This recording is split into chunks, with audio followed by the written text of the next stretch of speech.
Hey guys, it's Kevin again. This is my review for The Missing, episode 2, Pray For Me. And I was definitely really looking forward to this episode. I originally wasn't going to watch this episode live, but I figured I would, because it was like 9:15 already, and I was 15 minutes in the episode, so I figured, you know what, I'll just watch it live. But I was definitely really looking forward to this episode because the first episode was amazing. I loved the premiere of this. I thought that it was a perfect way to start the show. I really had no problems with it at all, and I was definitely really looking forward to this one. And overall, how was this episode? This episode was just as good. I thought this episode was great. I don't know if it was, I think it was actually a little bit better than the first one. I really enjoyed it a lot. We met 2 new characters in this episode. We now have a suspect on who could possibly, kidnapped Oliver, Ollie, or however you want to call him. But let's just get to it, because overall I really enjoyed it, and there's a lot to talk about. Which is probably going to be, a regular thing for the show, with a lot to talk about. So, we meet up with this in the past. We start in the past, and by the way, there's a lot more in the past of this episode than there was in the present.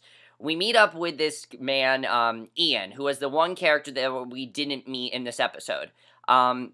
He is a construction worker, and he is basically asking, a bunch of workers to, he's spending a fortune to restore an ancient estate that he wants to basically live in, and he goes into his houseboat on the lake, and basically he goes onto a boat, and he sees a video, we then see a video of Tony and Emily kind of, reporting what's happened to their son and, telling people to find him and everything.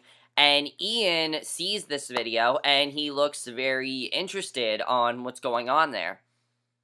So that was definitely very interesting, what's going on. So you can tell that he is definitely very interested in helping them with this. You don't know how he's going to help them, but you can tell that he is very interested in this. So we then go to Chaland Dubois at a highway bridge construction site, and we see a very suspicious construction worker, and he's clearly paranoid that someone's watching, because he's literally, running away, and he decides to make a break, he decides to, make a break for it and everything, and, basically the police, the police officers are trying to figure out what's going on, and at the police station, we learn that this man is actually a local sex offender, and his name is Vincent, Borg, and he is, Julian's #1, suspect. So they sound up the sirens, they go after him, and he's in a lake about to jump to his death.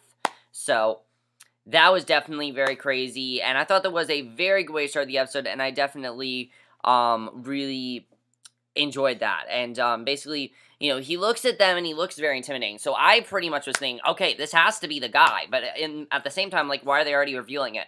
So I definitely don't think this guy is actually the person that they thought it was, because remember, this case never closed. So if this really was the guy, don't you think the case would have closed already? The case never closed, so clearly this is not the guy. I can already tell this is not the guy. So we go to the present, and we see Tony and Julian, outside of that house. It literally starts right where the last episode left off, with Tony and Julian finding that picture of Oliver, and Laurence comes by, and basically Tony shows her the picture, and he's explaining that the day Oliver was abducted, he drew it, and she says she could see a similarity, and he says it's not a similarity. I'm just like, a similarity? That's literally the exact picture. But he says it's not a similarity, because he was taken into that house and drew it in there, and he knows it, and he asked Julian to back him up here.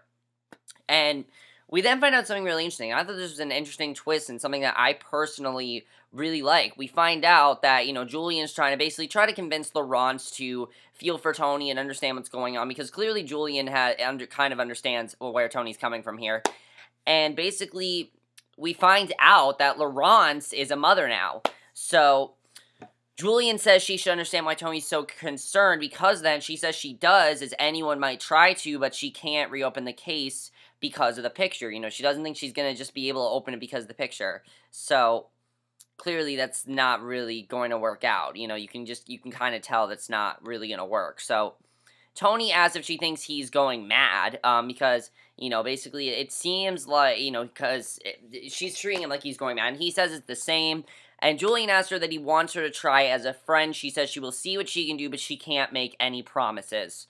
So Tony and Julian are then in the restaurant in the hotel, and we see that Vincent is the waiter. So yeah, the guy they thought it was is the waiter, and I thought that was interesting, and I love the way the show connects you and says, oh, that's what's happened to them in the present. I think that's really cool. One of the things I will talk about, though, is that in the present, we did not see Ian's character in the present. We didn't see anything of that. So I thought that was very interesting, what's going on with this character. And right away, the thing I love about Vincent is that he is a very suspicious, mysterious character. We know nothing about him.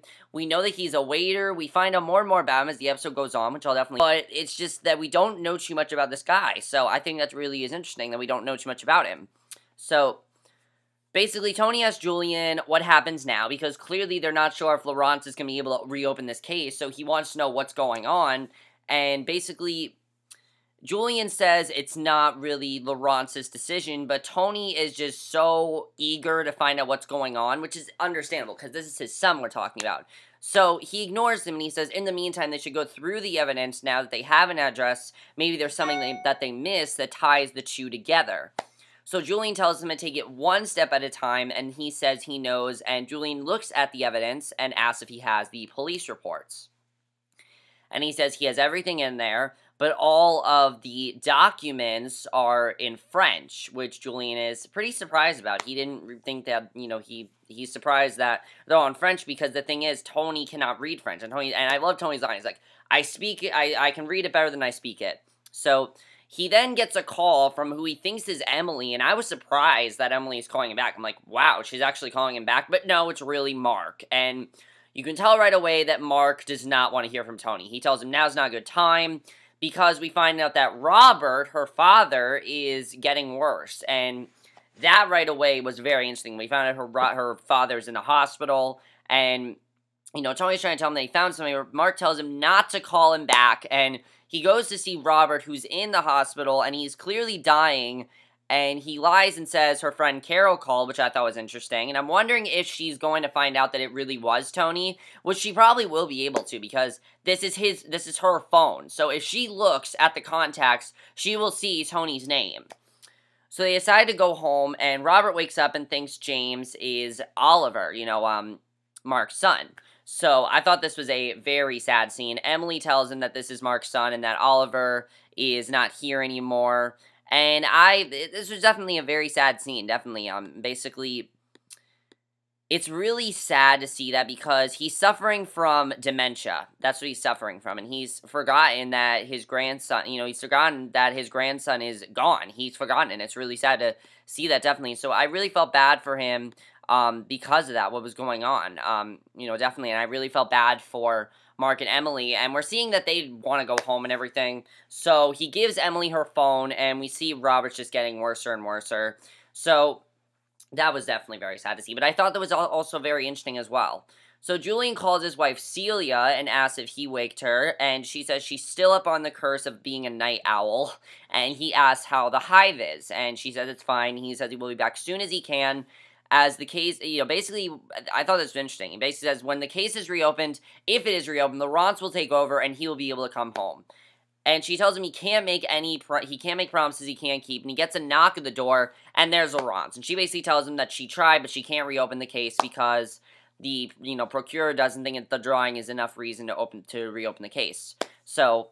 I really felt bad for Tony because of that, but I pretty much figured that was going to happen. We're only on episode 2 here, so I didn't think they'd just be able to, like, reopen the case like that. It definitely is going to take a while for them to actually reopen this case and actually be interested in what's going on there. Definitely that's going to take a while. So, back to 2006, Emily asks what's going on, and Mark says that they're currently questioning a person of interest. You know, Vincent is being interrogated at this point, so... basically, they don't know, you know, but they don't know his name, but they won't release the suspect's name and everything. So, the police won't also tell him what Vincent's past crimes were exactly, nor his name, even his logic.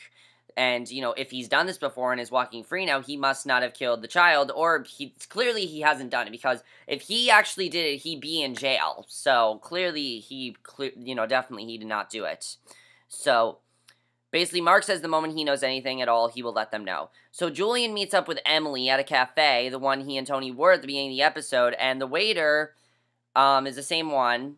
basically in that present scene, he brings them coffee and croissants, and he tells them on the house, which this is very interesting, because he said to Tony, this is not on the house. So that's very interesting.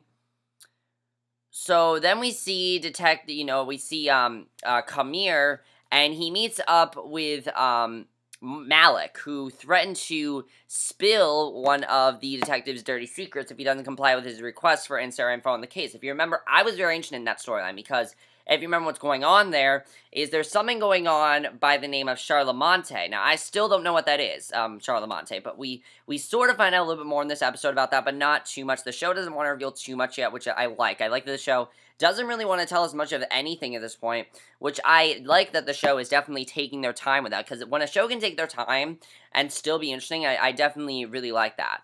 So basically, Khalid's worried, though he doesn't want his name to come out in the papers as the source, but Malik has something big on him, so he relents and gives him Vincent's file. And he tells, Khalid that he'll see the story in tonight's papers. So at the police headquarters, we see a much younger looking, we see Julian, who, is much younger and everything. He's recruiting, Kamir and Mark to help him carry out a plan to blackmail, to blackmail, basically, Vincent with a bluff. And basically, Mark says he's hiding something, and they tell Vincent that they hacked his computer and have found incriminating images. Basically, we find out that this guy has child pornography, which right away is very shady and very suspicious. And once again, very shady, well-done character. We don't know anything about what's going on with him, and I definitely really love that. I love that they're not really telling us anything that's going on with this guy, because it makes me very interested in what's going on with him, definitely. So basically, he recommends that he gets a new lawyer, though reasoning that he should get another one, the one that landed him in jail the last time he defended him, but why would he help him out? And it turns out his advice is part of the bluff. So outside the room, he tells the others that Vincent's lawyer would have had him out of the station in 30 minutes, and Vincent will never be able to find a new lawyer. So that's really interesting. Now, that makes sense, because this guy's a sex offender, so who would do that? It makes sense why he can't find one. So he moved to a psychiatrist's office in present-day London, where a doctor is explaining an experimental hormone suppressant treatment to none other than Vincent. He's right there, and he seems like he wants to get better. But he's scared to rely on a drug to do so. So he declines to be part of the study, and he says he will do this himself. So I am wondering, okay, what is up with this guy? Clearly, there is something going on, and we don't know what it is. So then we go to present day in Chaillot-du-Bois, and Julian and Tony head to a meeting with the town mayor to plead with him to reopen the case in person. And clearly, Tony, I love the next scene with Tony, because he really shows how important this really is to him. Tony feels very optimistic, but Julian warns him that this is not really going to work. And Malik approached the two men on the street to ask about what's going on with the case being reopened. And Tony says, you really think I'd help you with after what you did? So I'm wondering, what did Malik do? What could have Malik done? Because if you remember, Emily had recruited Malik to ask to ask Tony what's going on with the case and why, and if it's still happening, what's going on there. So the mayor tells them how Oliver's kidnapping case and the ensuing scandal turned Chaillot-du-Bois into a ghost town and killed the tourism industry. They recap the ending to him, the photo with the boy wearing Oliver's scarf and the drawing on the wall. And basically, Julian says if they reopen the case, there's every chance they'll find out the truth. And you can see the expression on the mayor's face. He's not, but he says he's not buying it. And Tony can tell this is not going to work. So what he does is he resorts to a last-minute effort. And I loved this next scene. I thought this was great. And it really shows how emotional this is for Tony. And he basically says to him, I've lost everything and everyone I've cared for. This is all I have left. And I love that he said that to him, because it really does matter to him. I mean, think about it. He really has lost everything. He has nothing. So it was really sad to see that happen. And I really felt bad for Tony because of that. And his delivery is very awkward because the mayor denies their request. He's running for re-election and can't risk that gamble. But Tony's not saying no for an answer, definitely. He starts to get fired up, demanding a forensics team investigating that basement. Julian stops him and he storms out. So over in London, Vincent's manning the cashier at a sad-looking fast food joint late at night. And this was really weird here because a man and his young son come to the door, and instantly, Vincent's jaw stiffens and his fists tighten, and we can tell he's panicking inside. You can just tell something's going on here. And he tries to get his coworker on break to take the customers, but he won't. And while the dad's ordering his child, comes over the register, gasping at his name tag and touching him. So it's too much for him. He runs into the back breathless and upset. And I'm kind of think I know what's going on here. I kind of think that maybe, like, the child knows something that the father doesn't. Maybe he is we know that this guy has child pornography. So did this child do child pornography for him? Did he have, like, a relative or something? I don't know, but there's clearly something that he wants to hide. I don't know what's going on with Vincent, but at the same time, I really love what's going on there, and I like that we're not really finding out anything. It's really well done the way they're doing that, and I definitely really enjoy that. I think that's great that we're basically not finding out anything. So then we see that back in 2006, the Hughes are meeting Malik for the first time at the hotel, and I was really looking forward to this scene, because clearly Tony's not happy with Malik, because he said to him, how can I, tell you what's going on after what you've done? So I'm wondering, what did he do? So Malik's a very interesting character, and I really like that, and he tells them he thinks it's time they gave him an interview. And quite frankly, it's not good for, he tells them that they're not good for business, but Tony doesn't take kindly to those words, but Malik insists he doesn't mean to upset them, he only means to help them, and he proves his good intentions by giving them the case file on Vince, and he claims he can give them more inside info on their case than the police ever will, and that Mark isn't here to help them, but manage them. So a little later, Mark comes to visit Tony and Emily, and basically to confirm Malik's malicious claims, and he delivers some bad news, which is basically that Vincent's alibi proves to be rock solid, with many witnesses. So if he's being released, so he's been released, and this makes sense why he's not, why basically he's not in jail, because he's been released, and Tony's outraged by this. He says, how could they just let Vincent go? And, Mark says, how do you know his name if it wasn't released? And Tony quickly recovers, saying he overheard at the station. And this definitely makes me think something. What I think is going on is basically that, here's what I think's happening. Vincent is basically lying to everyone, and he really did kidnap, maybe he did have something to do with Oliver. I don't think he actually did kidnap Oliver, but I think he has something to do with it. Definitely, he has something to do with it, and he's not telling the truth. So later that evening, Tony stands on the street outside of Vincent's apartment complex, furiously watching the man he thinks kidnapped his son living free through the window, and we wonder if Tony will go so far as to pursue the man he suspects of taking his son outside the law. Now, Emily's gone to a church to pray and stopped him from an altar begging God to return her son to her. And it's a very sad scene, definitely.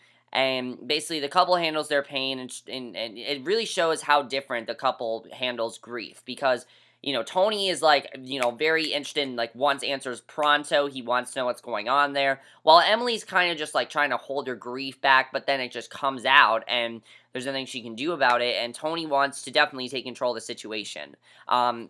We even saw, earlier in the episode, they actually have sex, and they can't even do that because she's crying hysterically. So clearly, they can't even do that. So that really shows how grief is. And I really love the way the show handles grief. They handle it very, very well, and I think that's one of the best things the show is doing, is handling the idea of grief. I definitely really like that. So Emily's prayers appear to have been rewarded, because Ian finally returns for, we finally see Ian again.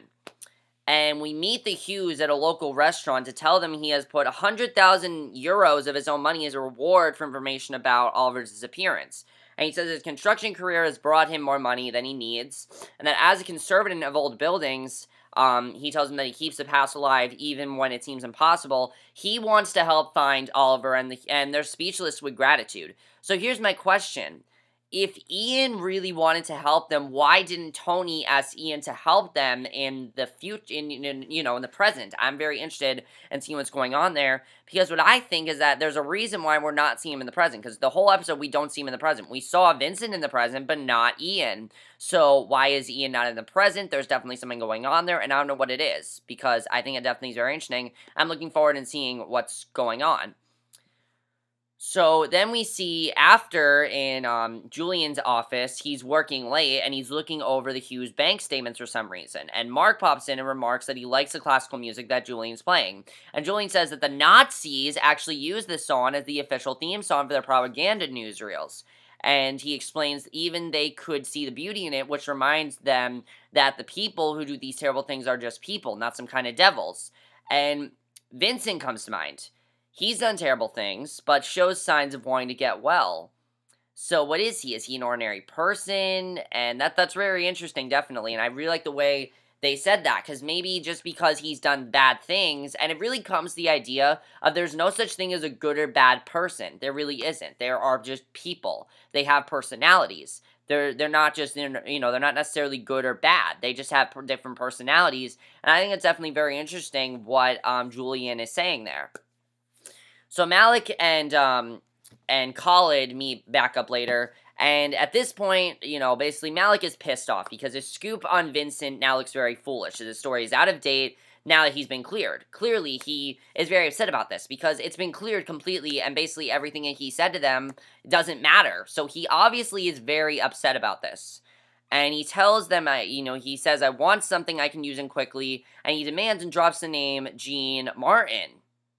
So alluding to whatever blackmail material he has on Khalid. So I don't know who Gene Martin is, but definitely there's something going on with Gene Martin. I don't know what Khalid did, but there's something going on there. So I definitely really like that they're not telling us anything, and I think that's definitely very interesting. So Julian has spent the night at the office and made a disturbing discovery. Police photos of a bloody man, Greg. And we recognize him as an old friend that Emily ran into in the hospital in passing. And basically, he says, trouble for Tony Hughes, making us think that Tony was the guy, roughed up this guy in the past. And we have no idea what this might have to do with Oliver's case, though. Here's what I'm thinking. If you remember, Robert said this to Tony in episode 1. He said, do you think this could have been a result of what we did before?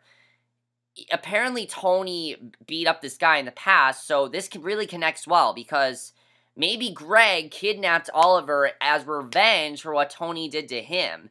That's personally what I think is going on there, and if that's what's going on, that is amazingly interesting, and I love the way the show is handling that, because it's something that I would have never guessed, and I think it's really cool that they're doing that, and I'm definitely looking forward to seeing if that's really what's going on, because that's really cool if that's what's going on. So now in the present, the mayor who just turned Julian and Tony's request happens upon Julian at the bar, and he's chatting with Malik. And the mayor recognizes the journalist, and it looks like Julian hasn't lost the knack for pulling manipulative bluffs he showed back in 2006. The mayor would rather reopen the case than have the story splashed in the headlines. And the best part is that Julian didn't actually reveal a thing to Malik yet. Of notes to the mayor, and he was droning about on how his bee colony rather than giving any actual scoop. So Tony's overjoyed. They hear the news, of course, and shows the most affection we've seen him have with someone other than Oliver and Emily 8 years ago. He gives them a really big hug, and basically he thinks that they've reopened the case and everything's good there. So we see that basically the mayor's gonna reopen the case and everything, so that was definitely very interesting. And I think that I'm looking forward to seeing definitely what's going to happen there. So over in London, we see Vincent back at the psychiatrist's office getting the hormone suppressant shot after all. And the doctor tells him it will stifle all his sexual desire. And he says he must have been cured, having tried and failed before. So what I'm thinking is that this guy is trying to get help. Clearly he's trying to get help. And I don't think this is the guy that kidnapped I don't think this is the guy that kidnapped Oliver at all. I don't think that's him. Because if it really was him, then I think that we would have known something about it. I think we would have. We also see that as far as Emily's father, we see that Emily basically, Robert has died. He's gone. And it's really, really sad. I really like the way they're handling it. But definitely is very sad what's happened there. So Malik and Emily meet up at a cafe somewhere else in London, and he tells her nothing is coming out of their efforts to reopen the case. And he says Tony's a drunk and Julian is retired, but that he's doing some investigating on his own. And Emily says if they hurt, basically says, Emily says if you hurt us again, and Malik says he wants to help, not hunt, sounding eerily like the promise he made back to them in 2006. Which apparently turned out to be a lie. He's not telling the truth there. So he asks her an interview, and Emily flat out refuses and gets up to leave. And as she walks away, he says, I know what you did, you and Tony, and I'm going to prove it. So this is the first indication that Emily and Tony did something terrible in the aftermath of Oliver's disappearance, and we haven't seen it yet. So I'm definitely really looking forward to seeing that flashback, and I'm definitely wondering what happened there, because he said, "I know what you did." So I'm wondering what they actually did and what he's talking about. So we get to the final scene, which is a flashback to 2006, and Vincent meets a dark figure in some kind of dingy alley that looks like the train underground, and it's Ian. So Ian reveals that and seems like, Ian seemed like the happiest guy. He didn't even seem like a bad guy at all. He just seemed like a nice guy. So he reveals that the witnesses that said they saw Vincent on that walkie-talkie in the park, confirming his alibi and letting him walk free, were paid by him to say those things. He says he knows that Vincent didn't do it, and that he was worried that the longer the police investigate him, the more likely they were to find the connection between Vincent and Ian. And so that's really weird, and I'm wondering, how are these two connected? And that's definitely very interesting. He said, "Never tell anyone I talked to you about it," basically and I thought that was very interesting what's going on there. And my question is, how are these two connected? And this episode, that's basically how it ends, and I love the way it ends, because this episode just opens up so many more questions. How are Vincent and Ian connected? These two seem completely opposite. Vincent's very, creepy and very eerie-like, but Ian seems like a really nice guy. He doesn't seem mean or anything, and he doesn't seem like, he has anything wrong with him, but clearly there's something he's hiding. So I want to know what he's hiding, definitely, and seeing what's happening there. Also, what did Tony and Emily do after Oliver's disappearance? Malik is obviously very upset with them about something, and I want to know what that is, because that's going to be very interesting, and I'm definitely looking forward to seeing what's happening there. I kind of have this theory that Ian died in the past, and that's why we haven't seen him. Do you think that this, the person that they're talking about, basically, Greg, do you think that guy, Greg, had something to do with Oliver's disappearance? Because as we were talking about before, Robert had said to Tony that maybe this is connected to that, and I'm wondering how that's connected. And is the case really going to reopen? We'll have to see what happens there. Is Emily going to find out that Tony did call her? Is she going to find that out? Because if she does, that's going to be really cool to see. And overall, guys, I love this episode. I'm loving the show overall. I think the show is just doing an amazing job at really not revealing anything to you, and I love the way they're doing that. And the thing is, they have 8 episodes, so you'd think that they just start giving you answers like right now, but they're not. And I like the way they're very slow pacing it, because they need to keep it slow paced, because it's so interesting if they keep it that way, and I'm really looking forward to seeing what happens in the next episode. But that's basically my review. Hope you guys enjoyed it. Let me know what you guys saw of this episode, and I'll see you guys in my next video, which will be for another movie review. So I'll see you guys for that. Okay, bye.